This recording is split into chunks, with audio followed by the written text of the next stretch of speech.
El proyecto de Montserrat Mil·lenari surge con motivo de los 1000 años de historia del monasterio. Es una coproducción que se lleva a cabo entre Antártida y La Mira, dos productoras que confían en nosotros para llevar a cabo toda la creatividad del proyecto, desde la dirección a la propia ejecución. Un proyecto que por primera vez para Oak requiere de un equipo grande de producción.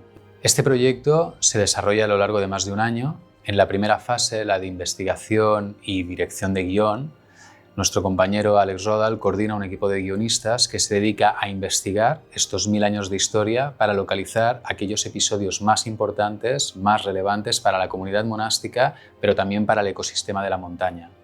De manera que trazamos una línea cronológica, detectamos los 5 momentos cruciales, digamos, a lo largo de estos 1000 años que queremos incorporar a los 5 episodios que tiene el documental.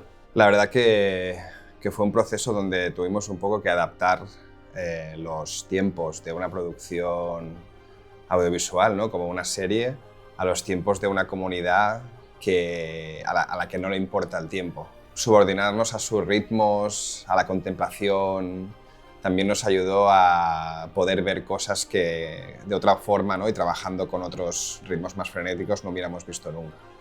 Trabajamos en una metodología que fue de ir sin la cámara, de ir con ellos en las matines, las laudes, ¿no? Esas misas que son únicamente a puerta cerrada, que son solo ellos, que son de difícil acceso, yendo sin las cámaras, presentándonos, entrando poco a poco. 4, 3 a 1. La propia comunidad se involucró hasta el punto de que no solamente nos permitió un acceso privilegiado al monasterio, sino que también nos brindó la posibilidad de rodar por primera vez todas las ficciones dentro del monasterio. Poder optar a grabar íntegramente la serie Montserrat Mil·lenari dentro de Montserrat, dentro del monasterio y en los entornos de la montaña, primero fue un privilegio, pero segundo le da una capa de veracidad a todo lo que estábamos narrando, nos puso a nosotros como narradores en contacto con esa realidad. Como en todo documental, siempre ocurren sorpresas, cosas inesperadas. Uno de los que se plantó al inicio del documental y que no supimos hasta el último momento si sería posible fue el de entrevistar al Pare Abat, padre Abat del monasterio de Montserrat. Estuvimos mucho tiempo detrás de él, seguramente por la dimensión del proyecto y con motivo del milenario tuvo esa diferencia. Nos concedió una entrevista muy valiosa en términos de contenido. De alguna manera no deja de ser la pieza clave, el padre de todos dentro de una comunidad monástica como es la benedictina, y para nosotros era fundamental tenerle.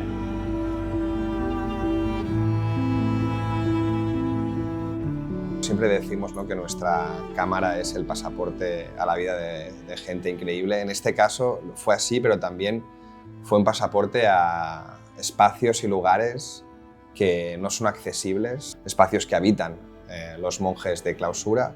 Todos esos espacios, ¿no?, que desconocemos y que existen, pues gracias a este proyecto los pudimos visitar, pudimos compartirlos con la gente que los habita. La primera vez que con el equipo más reducido fuimos a una de esas misas a las 6 de la mañana, recuerdo ver la luz y pensar, ¿no?, pensar en la cámara trabajando en esa situación particular de luz y ya ver esos planos, ¿no?, que haría si tuviera la cámara.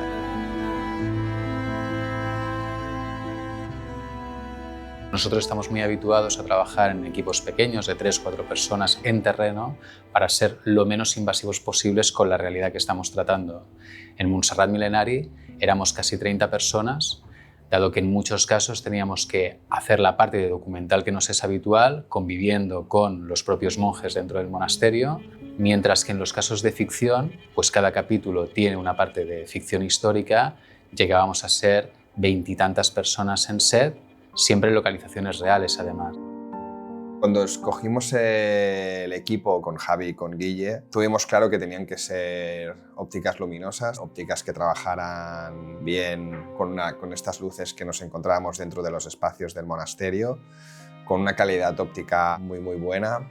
Y tuvimos claro que eran las Sigma de cine, las lentes fijas, ¿no?, tanto el 24, el 35. Hicimos una apuesta por diferenciar también de forma visual la parte documental de las ficciones. Esas escenas, ¿no?, en la penumbra, con esas luces que tiraban más a cálido, pues permitían que la elección de las Classic pues estuviera justificada, ¿no? Y al final también esa diferencia en el look, ¿no?, en la textura, también nos hacía trasladarnos a otra época, ¿no?, que es también lo que estábamos buscando con las ficciones históricas en esta serie.